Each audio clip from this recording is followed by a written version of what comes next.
பெரியபாளையம் பவானி அம்மன் கோவில் திருவள்ளூர் மாவட்டத்தில் ஆரணி ஆற்றங்கரையில் அமைந்துள்ளது. இந்த அம்மன் மிக சக்தி வாய்ந்த தெய்வமாக போற்றப்படுகிறார்.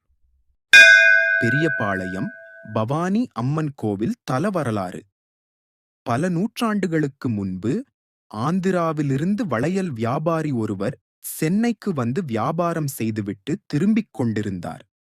பெரியபாளையம் பகுதியில் ஒரு வேப்ப மரத்தடியில் படுத்து உறங்கினார். அவர் விழித்தபோது தனது வளையல் மூட்டையை காணாமல் அதிர்ச்சி அடைந்தார். தேடியபோது அருகில் ஒரு பெரிய பாம்பு புற்றைக் கண்டார். அந்த புற்றிற்குள் வளையல் மூட்டை கிடப்பதை பார்த்தார்.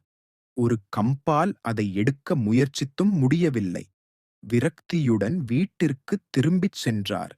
அன்று இரவு அந்த வளையல் வியாபாரியின் கனவில் பவானி அம்மன் தோன்றினாள். நான் ரேணுகாதேவி, பெரியபாளையத்தில் பவானியாக அவதாரம் எடுத்துள்ளேன். உன் வளையல் மூட்டை விழுந்துள்ள புற்றில் சுயம்புவாக கோவில் கொண்டுள்ளேன். இதை நினைத்து நீ பயப்படாதே. நீ உடனே அங்கு வந்து என்னை தினமும் வணங்கி வழிபட ஒரு கோவில் எழுப்பு என்று உத்தரவிட்டாள். வளையல் வியாபாரி மறுநாளே பெரியபாளையம் வந்து ஊர் மக்களிடம் கனவில் அம்மன் உத்தரவிட்டதைக் கூறினார். ஊர் மக்கள் நீண்ட நாட்களாக அந்த புற்றை அகற்றி வயல் உருவாக்க நினைத்திருந்தனர். வளையல் வியாபாரி சொன்னதும் கடப்பாரை எடுத்து புற்றை இடிக்கத் தொடங்கினர்.